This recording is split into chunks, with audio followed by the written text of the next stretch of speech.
partir en congé. Oui. Il y a cette autre question ce matin évoquée par un téléspectateur sur les réseaux sociaux. Une autre situation même, j'emploie 48 salariés, ce sont ces mots.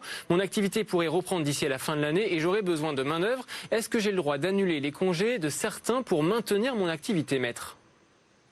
Alors là, il faut distinguer selon plusieurs cas de figure, car si vous vous souvenez, il y a eu une ordonnance du 25 mars 2020 qui autorisait l'employeur à imposer la prise de jours de congé payés sans l'accord donc préalable du salarié, et cela dans une limite de 6 jours. Cela impose la signature d'un accord d'entreprise avec soit les représentants syndicaux, soit avec les membres du comité social et économique, soit avec les salariés directement. Mais donc, si un tel accord existe au sein de votre société, vous avez la possibilité non pas seulement d'imposer la prise de 6 jours de congé sans l'accord du salarié, mais également de modifier les dates de départ en congé. Et cela tout simplement en respectant un préavis de 1 jour, simplement.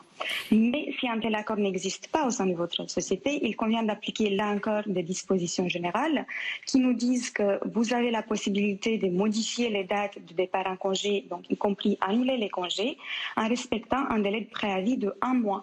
Et donc si le salarié souhaite partir en vacances la semaine avant Noël, c'est là aujourd'hui le moment pour vous y opposer. Cela, en revanche, s'applique uniquement, dit le Code du travail, sauf circonstances exceptionnelles.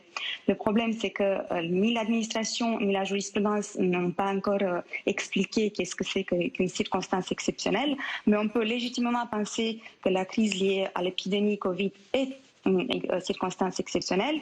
Et donc, qu'est-ce qui se passe dans ce cas-là? Vous n'êtes pas obligé de respecter un délai de préavis de 1 mois. Vous avez la possibilité de modifier les dates dans un délai raisonnable quand même.